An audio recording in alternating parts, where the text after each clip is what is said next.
Hello and welcome to coverage of Grand Prix Milwaukee. Marie Bartholdi and Reed Duke here in the booth with you this round. Sam Black and David Lauer. This is a Boros Control versus Boros Aggro matchup. So red-white colors trying to do very different things here. And we can already see David Lauer is kicking things off with the Goblin Banneret. You know, in a way, we've talked about how the aggressive creature decks have a target on their head. We had 6 white weenie decks in the top 8 of the Pro Tour just last week, so I think a lot of these players are coming in with the opinion that, okay, I have to be prepared to beat creatures. Right. Now, Sam Black has taken that to the extreme, which is that his main deck is geared for beating creatures, and then he has things like Adanto Vanguard in his sideboard instead. Oh, really? Yeah, I mean, it's shades of gray, and I wouldn't really call this a mirror match in any true sense, but they have the same colors and access to the same cards, and Sam's take on things is that he wants to be bigger, gain card advantage, and use board sweepers, whereas David Lauer, of course, as you're seeing, is a traditional aggressive deck trying to beat down. Legion War Boss coming down this turn, bringing along with it a Goblin Creature token, but Deafening Clarion is going to clear things up rather nicely here for Sam Black. And there you see it. I mean, Sam could be trying to fight this toe-to-toe with his own creatures, but instead he's going to use one card to wipe up everything that David Lauer has done in the first 3 turns of the game. All right, Legion War Boss number 2 here for David, in for 1.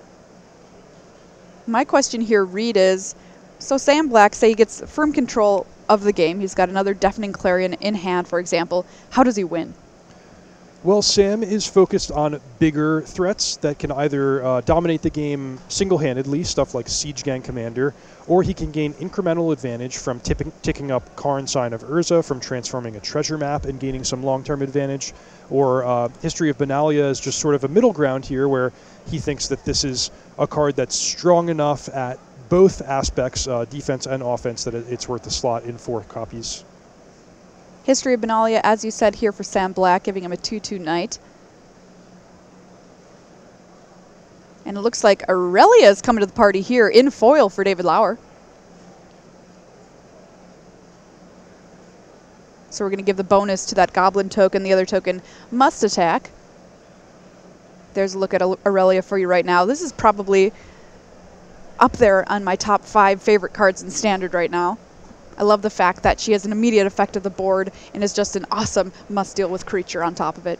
Yeah, and I'll add to that, in David Lauer's particular take on Boros, he's playing with Militia Bugler, which you don't really think of the Bugler being able to find a card as powerful as Aurelia, but it's perfect, the 2 power to nab right off Militia Bugler. I'm super excited because when this format first came out, I was playing the Militia Bugler deck, and it was awesome, right? Because you normally don't get access to card selection or card advantage like that in these colors in kind of mid-rangey to aggressive decks. And we've talked about sort of dubious combos, cards that go well in the same deck but are not necessarily good together. Sam Black has Karn plus the Immortal Sun. Oof. David Lauer has Militia Bugler plus Tecatli Honor Guard. Yeah. If you can manage to play them in the right order, the Bugler can find the Honor Guard. It's super powerful silver bullet creature for certain matchups, but you know it will shut off the Bugler if you play the Honor Guard first. Here's Pirate's Pillage from Sam Black. What is this doing in the deck?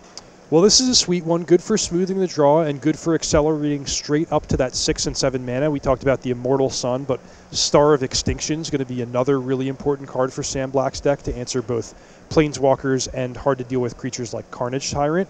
But Pirate's Pillage just sort of exactly what Sam wants to be doing in these middle stages to set him up, find the right answers for the right matchups, and just get to the late stages of the game as quickly as possible. There's Arch of Araska in play for Sam Black there too. Access to more cards, and he does, of course, have the City's Blessing.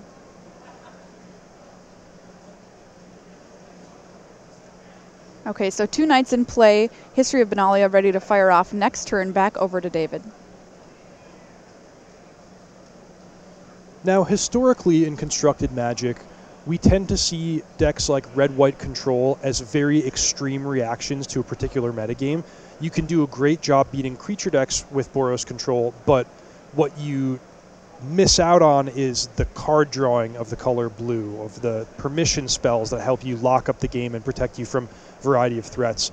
So I think Sam's Black is Sam Black's deck is going to be very powerful at what it does, but it might not be as well-rounded as something like Jeskai Control.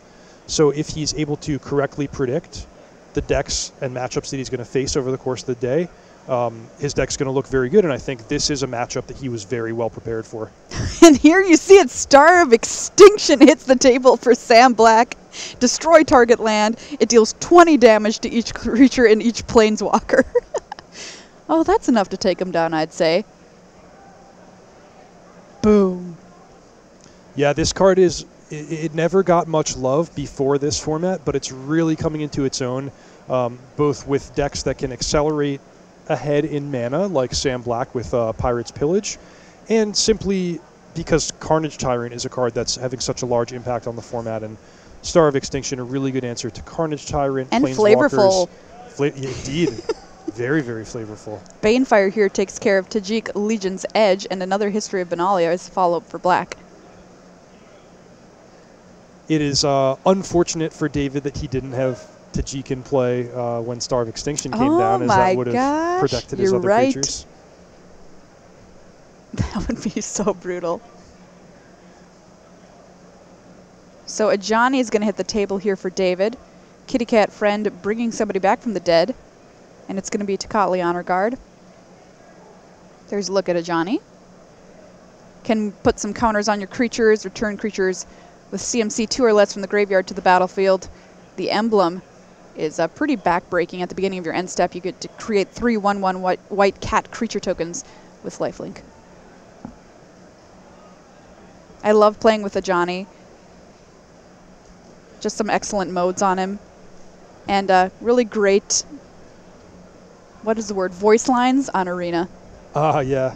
See for yourself what I see in you. Wow. It's so inspiring.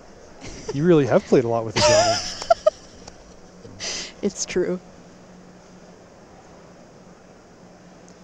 But yeah, speaking of cards that are coming into their own in this Guilds of Ravnica standard format, I think the standard that we had for a couple of years in there with Kaladesh and Amonkhet, it was both very large in terms of the number of cards we had access to, and some of those Kaladesh Amonkhet cards were so powerful that they sort of boxed out a lot of the cards that were one cut below. Sure. And now just things have opened up so much, and you're seeing cards like Ajani, Star of Extinction. They existed before. They're not new printings with Guilds of Ravnica, but now since the format has been shaken up so much, all of these cards are now strong considerations that you have to be aware of and perhaps be ready to play with yourself. Another Pirate's Pillage here nets Sam Black a couple of treasure, discarding that Deafening Clarion, and we found a treasure map too. Make that 2 treasure maps. Wow, so 6 turns from now, Sam is going to have a lot of cards in his hand if he can transform both those treasure maps. Militia Bugler here. Let's see what we can find. Nope, that should not trigger. Oh, you're right, you're right. Oh. Oh. We're going to try and take care of this right now in the feature match area. Hold on. Yep, see, Sam Black's pointing out the distinction here. This is one that is really, really, really easy to mess up because the Bugler usually is hitting something. In previous builds, you didn't have to run the Tocatli Honor Guard in the main deck to deal with Golgari because it wasn't a thing back in the day. And, but yeah, creatures entering the battlefield don't cause abilities to trigger.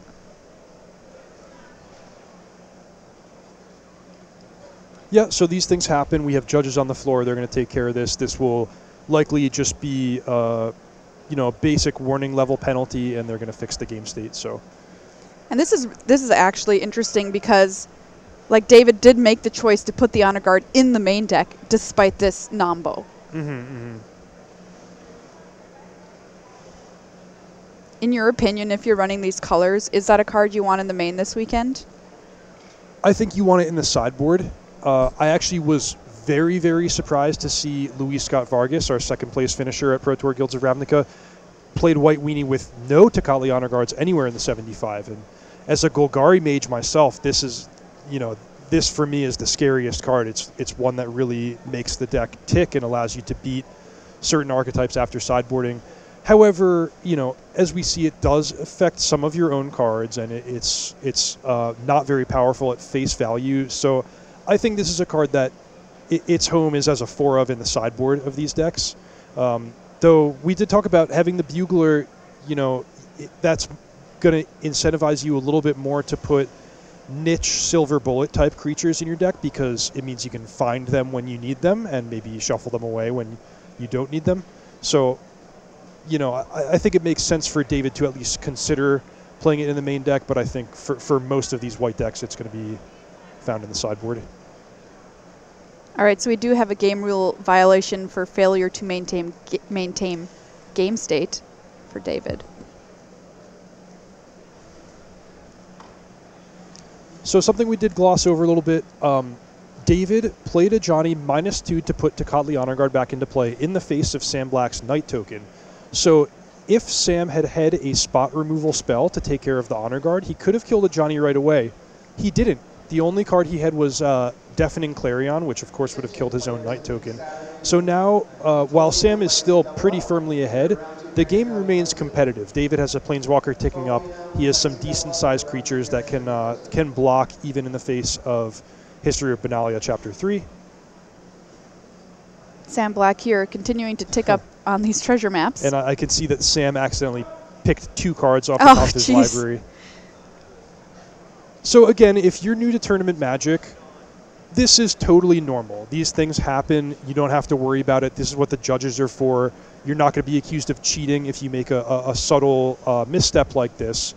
But it's just something that the judges see a lot and have a policy for handling, which is usually that the player gets a warning, they fix the problem, and you move on. And it's only if you accumulate too many warnings over the course of the day, or if the judge has a special reason to believe that you're doing it intentionally, which from my seat, it's pretty clear that neither of these players have made these errors intentionally. But it's only under those specific circumstances where the penalties would be escalated. It's always best practice to always call a judge no matter what if you have some kind of question. Well said. Yeah, that's what they're there for. It's really no big deal. I know a lot of players going to their first tournament sort of get nervous around judges, absolutely. like, you know, as though it's the hall monitor in the middle school cafeteria or something. It's not like that. The judges are there to help. These things happen. It's just part of Tournament Magic. All right, so we're going to try and get this sorted out down in the feature match area. A lot of times, just got to shuffle. Yeah, so a lot of times the fix is going to be you take away the cards where the position is known. In this case, Sam had already scryed 2 cards to the bottom. Those are going to stay on the bottom, and the portion of the library that's supposed to be random will be re-randomized, and we'll continue from there.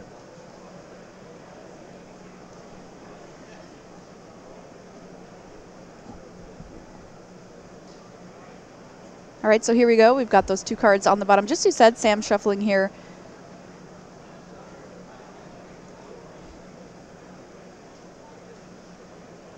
So this in this case is a warning for looking at extra cards. We have our spotters down in the feature match area letting us know a little bit more about what's going on.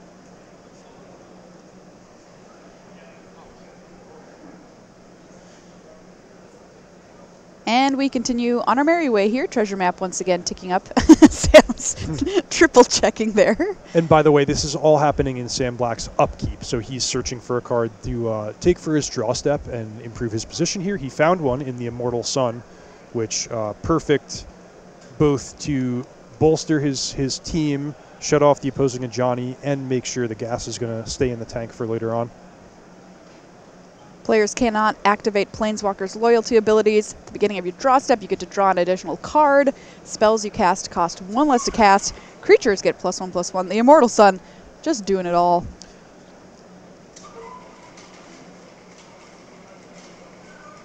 So Sam had an interesting play available to him, which is that he could have attacked a Johnny before casting the Immortal Sun and maybe goad David into some unfavorable blocks to protect his Planeswalker.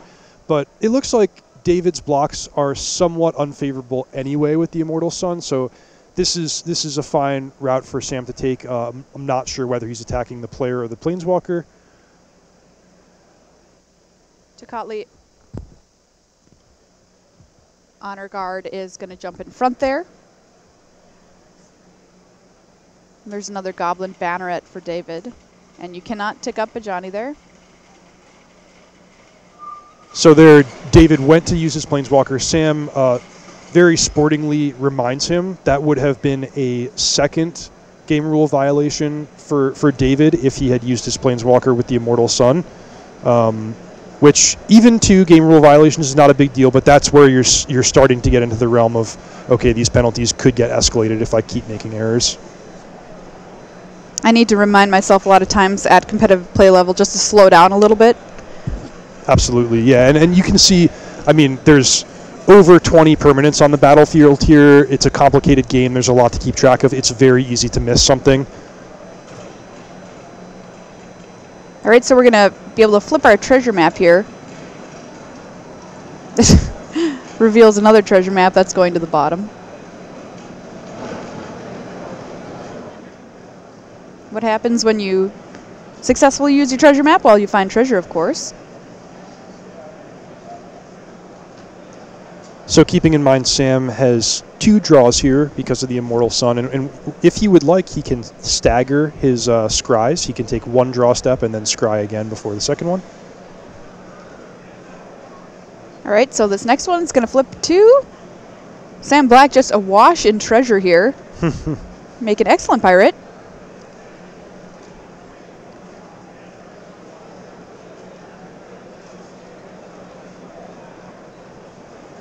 There's a look at the front side of treasure map. And all of this mana can be used and stored up by Sam if he so chooses for a giant Banefire. Yes, that's true. So you can see that while Sam is not going to win the game this turn or perhaps even next turn, the writing's on the wall. He's ahead so far in resources that he almost can't lose from this position. He's drawing 2 cards per turn with the Immortal Sun and more with his treasure coves, and he has enough mana to cast anything he draws into. So it should be fairly academic for him to find a way to win from here. Shivan Fire takes care of the Militia Bugler, enabling an attack here, potentially from these Knights.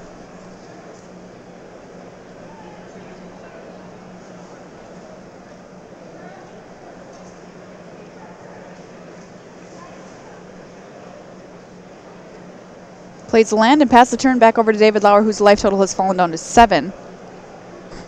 Just finds a land for the draw.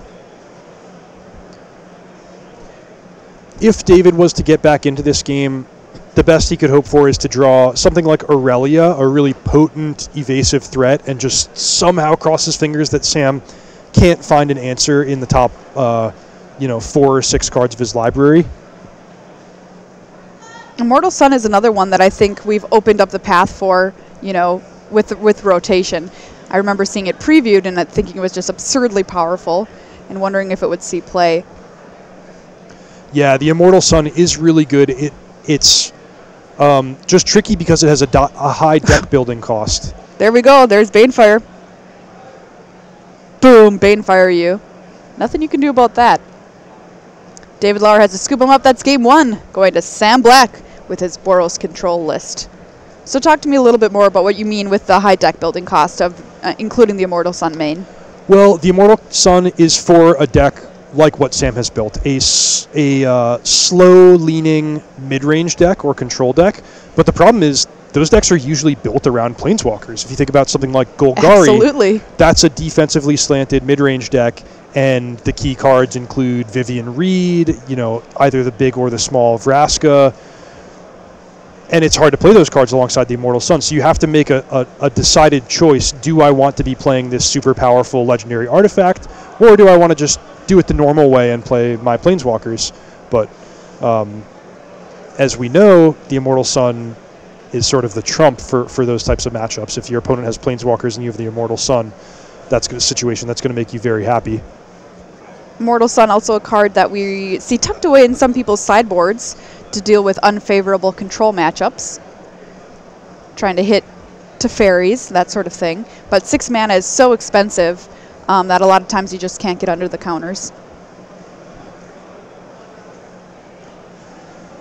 Sam Black wearing an Orzhov shirt today. That's a little tricky. Can't wait for Guild's allegiances when we get to play with Orzhov and Simic and Rakdos. What's your favorite guild, Maria? 100% Rakdos, Reed. Aha. Yeah. But there's no boggles in those colors. That's accurate. When I first started playing with Return to Ravnica, and my very first draft ever, I drafted Rakdos, and I did really well, and it was, I was just kind of like, well, I like red cards. I guess I'm going to take red cards. All these black cards seem to be coming. Okay. I really loved Unleashed, too. It was a super simple mechanic, but that Rakdos just exemplifies Rakdos. Swing in. Who needs to block? Mm-hmm. Yeah, I'm a big fan of Rakdos as well. The original mechanic, Hellbent. Oh, yeah. Really sweet. And then, of course, Rakdos' Return, one of my all-time favorite cards. That's one Sam wouldn't mind in this Boros deck. So I got to ask you, specifically playing red-white in control here, you mentioned on him, losing out on traditional control cards like being able to use blue for counters and that kind of thing.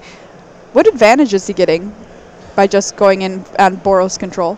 Well, he's got really nice mana, and his deck is basically all removal spells. Aside from the small handful of cards that he's chosen to focus on board presence or card advantage, his deck is just all removal spells. Red and white have the best board sweepers, the best spot removal, Deafening Clarion, Lava Coil, Shivan Fire.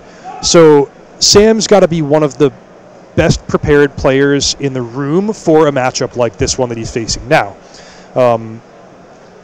What he gives up is the well-roundedness of a control deck that might have permission spells. So I think Sam is going to be disappointed if his pairings break in a way where he's playing against a lot of Jeskai,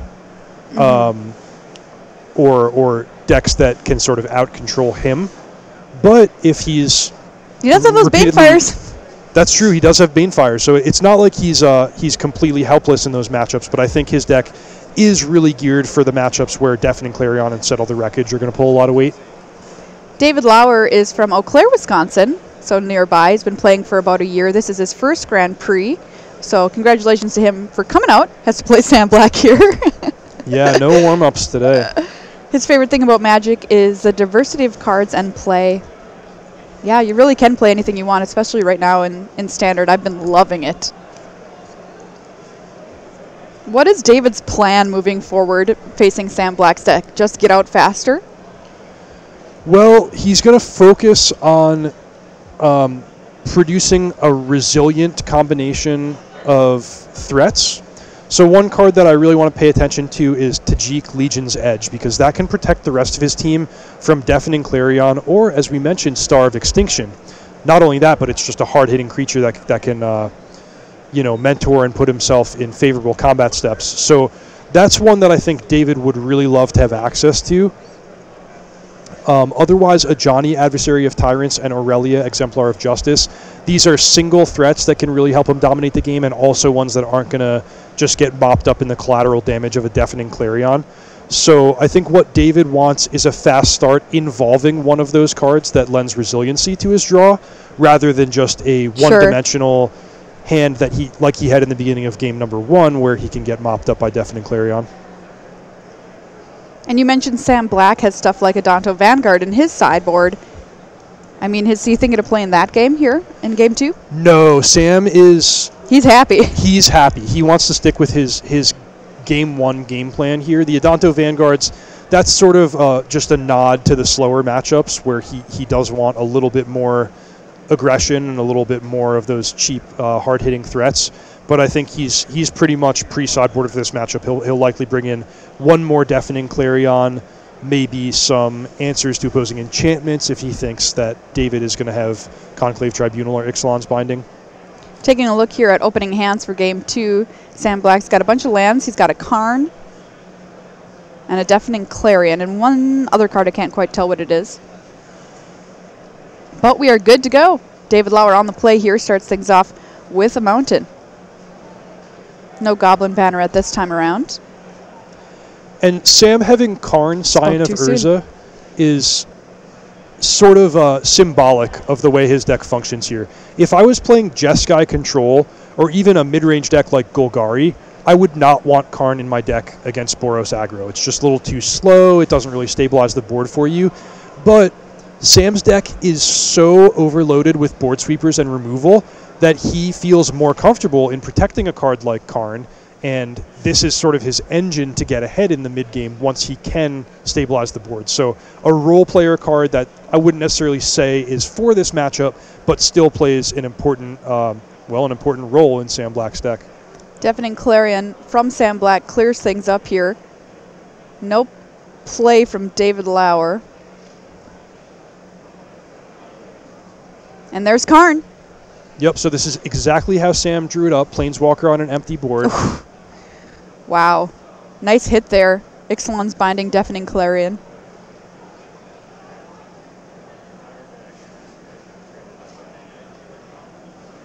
So David's going to choose one of these to exile and one to give to Sam Black here. Now, the only way I see David getting back into this game is if he draws a fourth land and has either Conclave Tribunal or Ixalan's Binding. Right. And the fact that he's giving the Binding to Sam, I think I'm just ready to call this one. I don't think David can get back into it, especially given his inherent disadvantage in the matchup. Yeah, he's also missing some land drops here.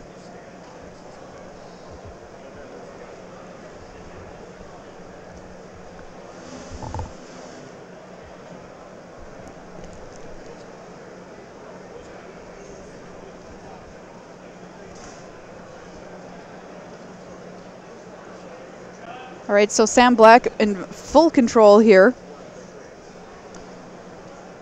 Yeah, I'm sure Sam realizes how favorable his position is and is just trying to navigate as carefully as possible. Think, how can I close the game in a timely fashion without leaving myself too vulnerable? Land goes into hand, History of Benalia on underneath Karn here. There's another Arch of Araska there. And Siege Gang Commander here for Sam Black. Nice. This card has impressed me too. It didn't get much love in the previous format where Goblin Chain Whirler was everywhere. But Siege Gang Commander has been a nice sort of transformative sideboard card for the mono red decks, or playing a role in these slightly bigger mid-range decks. Actually, if David Lauer wanted, he could find his Siege Gang Commanders off of Militia Bugler. Yes, that's what I used to do. All right, land number 4 finally found for David Lauer here, so he's got to do something. He was able to take down that Siege Gang Commander with a removal spell, but followed it up here with Phoenix.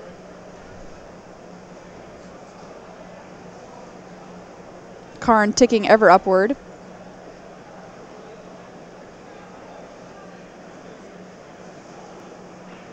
Up to 8 counters. Treasure map revealed in a Shivan Fire.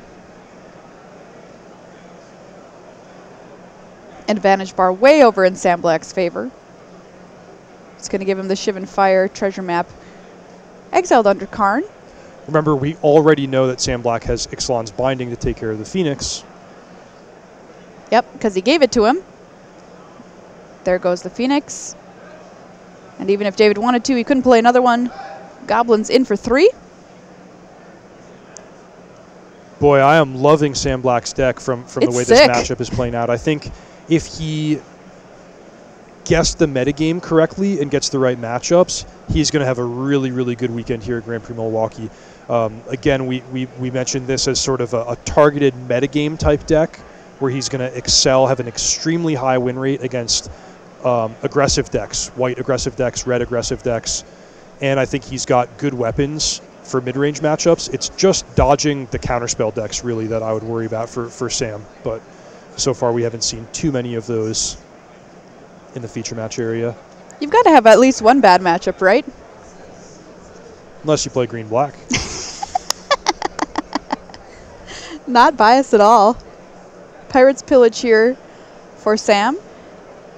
It's a way to get some card advantage in a color that doesn't normally have access to such things. Goblins coming in, a treasure map hitting the table. Treasure added to the stack for Black.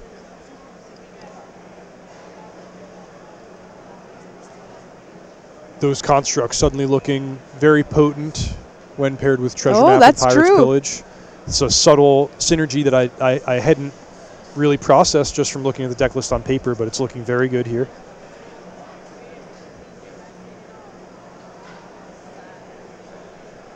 Is that construct a 4/4?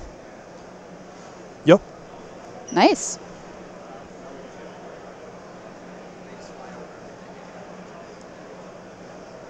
Lava Coil here will take down the construct. But like you said, David Lauer here just way against the ropes. Just a tiny little Goblin Banneret in play. But he's battling, fighting the good fight. Just a strike pulled to the front of his hand. Attention Magic players in the 10 a.m. sealed double up. Your pairing. Sam Black draws to settle the wreckage. Just all the tools you could ever want available. David's, either his sideboard plan or just the way his draw broke was very reactive, which I think is playing into the hands of Sam Black, who clearly wants to play a longer game. And you see David having to spend multiple removal spells to undo the damage of a Siege Gang commander, now spending Lava Coils on construct tokens. Is really just not the game that he wants to be playing with his aggressive Boros deck. And that's, you know, that's a skill that you have to definitely learn about how you're sideboarding for specific matchups. And you mentioned him having a lot of reactive spells in hand, and you have to ask yourself the question, is that the game I want to play, or do I want to be for sure the person putting the pressure on? And how to kind of walk that tightrope. Yeah, well said. Yeah, and these Lava Coils just continually taking down the constructs. Karn just can make more of them. Right, we're going to draw a card off this arch. Scry with our treasure map. Leave it on top.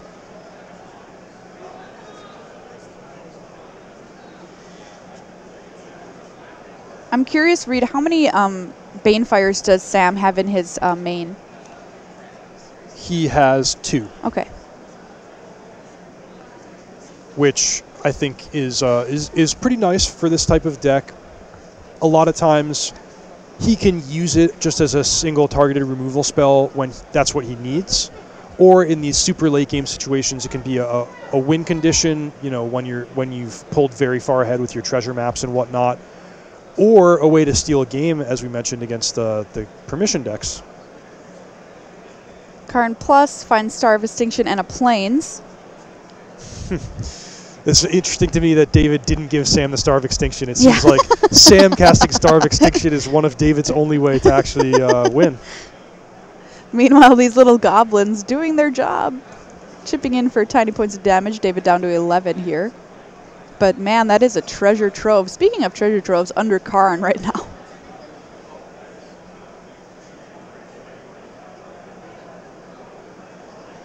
I'm a big fan of putting this one of Spicy Banefire in the main. Yeah, we saw a Spicy Banefire win in the feature match area in our very first round today out of Rakdos Burn. Yeah, that was awesome. It's a good feeling when you're playing a close, you know, deep game that's going long. Just sort of going, well, at least I could draw Banefire. Right, anytime. exactly. Just having that sliver of hope. Actually, David Lauer agrees. He's brought in Banefire off his sideboard. And while he's not going to be able to kill Sam Black from 19, he can at least take out that Karn. We'll see what David Lauer decides to do here.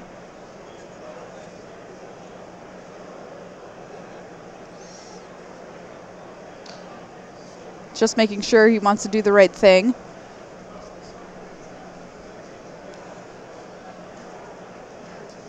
Pretty big board state on Sam Black's side of the table. Sam Black, member of Team Ultra Pro. 16 Grand Prix top 8s, including 1 win. And it looks like David Ayers is going to elect to play this Ajani.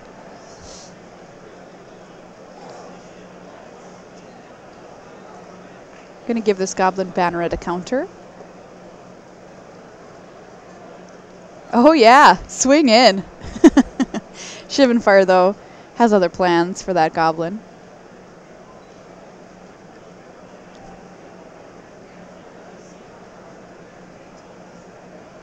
All right, more scrying with our treasure maps, pushing some lands away for Sam Black. You have to figure that if Sam left Banefire in his deck, which I guess that's not a certainty, but if it is in his deck, it's only a matter of time before he finds it. David Lauer already effectively down to 8 if the Goblins go at him, and then Sam with those treasures hiding towards the top of your screen, he can easily get the job done with Banefire. Drawing so many cards. A couple of lands off this Karn Plus here. Lyra in hand, 2 for Sam Black. David does have a Justice Strike, but wow. In for another 3, dropping David down to 8. Oh, sorry, excuse me, he went out of Johnny. Falls to 2 loyalty. And there's Lyra.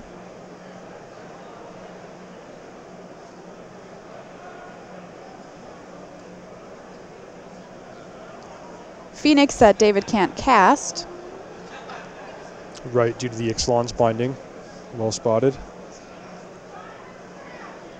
He set a couple mana aside here for the Justice Strike. For the Lyra.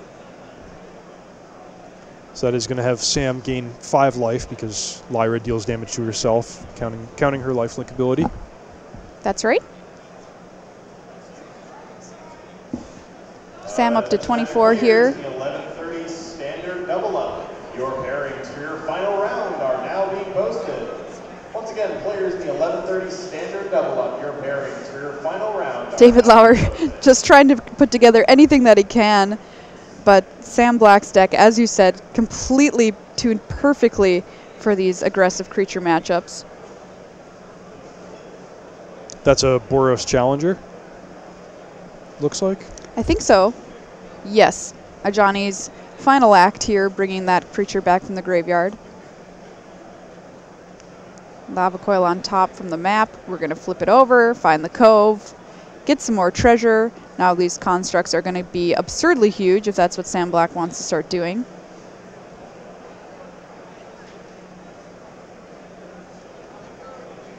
So Sam scryed again, but he already knew the card on top, staying.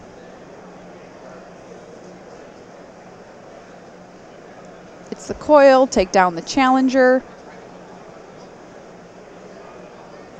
Gotta say, Lauer brought his deck in style. A lot of cool foils in that deck. I'm into it. All right, there's a big construct from Karn. Goblins continue to chip in. This will drop Lauer down to 8.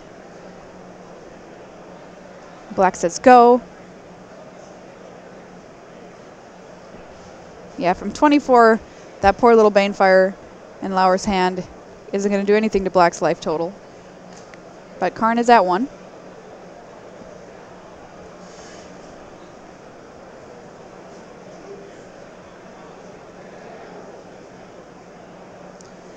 So nope. That, as you mentioned, Maria, is not a legal play. As we've been sort of saying the whole time, though, there's so much going on in these games. It's really hard to keep track, and it's hard to blame David for missing something like that. Looks like Sam missed it too.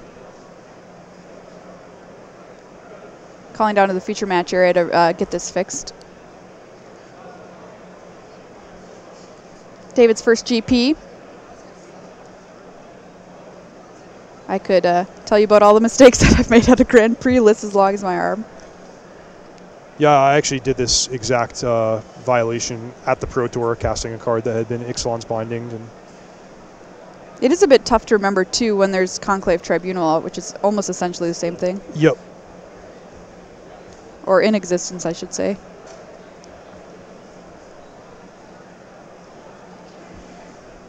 All right, so we're going to get this fixed. The nice thing about playing in the feature match is it is pretty nerve-wracking. There are lots of people watching you, but you do have judges right there on hand if you need them.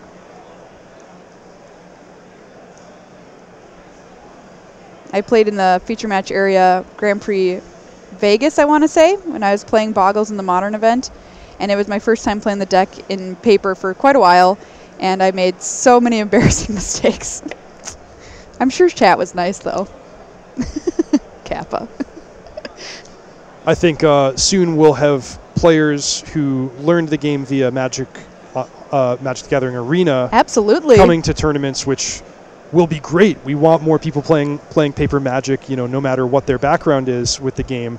But there is certainly a learning curve to transition from one media to another. Just like the even just the physical act of doing it. Yeah, just the physical dexterity of playing a Magic tournament. That's not trivial. Knocking over cards, shuffling your deck properly. And then similarly, when players who are used to playing live go to online, there will be misclicks and skipping through combat steps and stuff like that. So everything is a little bit different, and it's just sort of a process to learn Magic in each particular way that it can be consumed.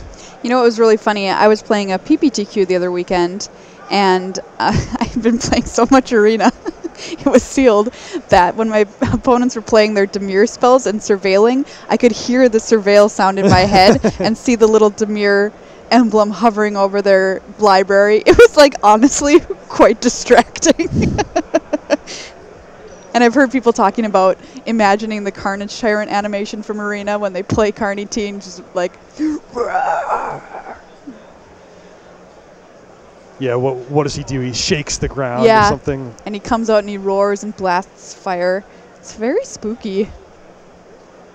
Somebody asked this question on Twitter the other day. What's your favorite Magic Arena animation? Do you have one? I like the Dream Eater. Oh, that's... Speaking of spooky, that's very scary. His face is a beard. I've been told that the Arclight Phoenix coming back from the graveyard is really sweet, although I can't actually picture that one in my head right now. Yeah, it does a little and comes back in a lightning bolt. It's sweet. Star of Extinction is really awesome too. The ground gets all lava-y and red, and if you chain those together, which some people can do in their decks, it just keeps happening. Maybe another year or two before we can just start generating those animations on our live broadcasts here for paper tournaments. That'd be sweet. Once again, it's time in a row. All right, there's a look at our feature match area as the judges kind of figure out what to do here. And by the way, from our position, in a practical sense, we can go what? It doesn't really matter. Sam Black is about to win the game anyway.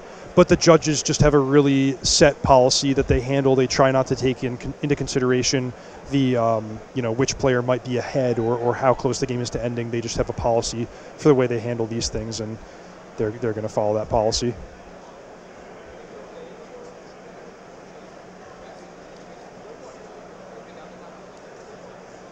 Sam's kind of sorting out his lands here. I'm not sure if we're getting back into it or... Yep, we are. All right, we are underway once again. Siege Gang Commander here for Sam Black. Some more goblins, and this time the commander to go along with them. So there's 8 mana for 4 goblins. Just going to throw him at David Lauer's face, and that is Sam Black taking down game 2 in this match. 2-0 over David Lauer. Boros control over Boros aggro. Gotta say, that deck is really cool. Yeah, Maria, it's just awesome. Sam Black has been a fan favorite player for over a decade now, always known for brewing up sweet decks, and here he is still at it. Grand Prix Milwaukee, a deck that nobody expected, and he's doing great work with it. All right, well, we've got more Magic coming up your way in just a minute. Don't go anywhere.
Hi there.